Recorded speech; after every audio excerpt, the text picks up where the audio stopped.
Виноделы обеспокоены тем, что в связи с подписанием Молдовы соглашения с Европейским Союзом Россия закроет полностью экспорт вина не только на российский рынок, но и на рынок евразийских стран. Об этом заявили участники на первом Черноморском форуме виноделия, который недавно проходил в Гагаузии. Вот казалось, несмотря на то, что мы собрали уникально большой урожай, в прошлом году 612 тысяч тонн против 506 тысяч тонн предыдущего года, да, экспорт вина страны Европейского Союза, несмотря на то, что сняли квоты и ограничения, снизился и тихих вин, и игристых вин, то есть наш конек. Вот в этом проблема.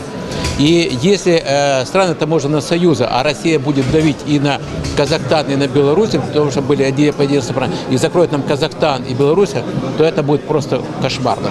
Рынок надо завоевать, говорили участники форума. Россия готова закупать вина Гагаузии. Однако, как отмечают организаторы форума, немаловажный фактор, который сыграет свою роль, это дружба с таможенным союзом в будущем.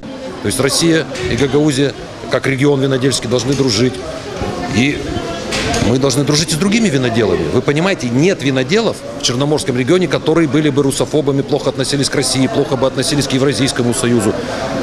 Вы понимаете, нам надо дружить с европейцами. Здесь 11 стран, есть представители Европейского союза, но вы понимаете, бизнес есть бизнес. Все-таки это два разных экономических пространства, у них свой рынок.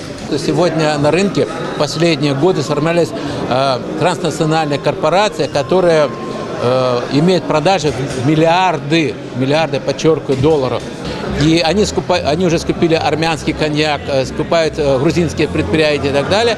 И вот тот рынок, который мы ушли с российского рынка, они тут же занимают, и назад потом вернуться на прежние позиции. Это практически невозможно и даже нереально. Участники первого Черноморского форума совместно с властями автономии обсудили возможность создания следующих механизмов сотрудничества. Первый и самый главный приоритет – это продвижение продукции друг друга на рынках стран-партнеров, а также обеспечение правовой и экономической защиты интересов членов Черноморского форума виноделия на рынках различных государств. Насколько это будет оправдано для гагаузских виноделов, покажет время.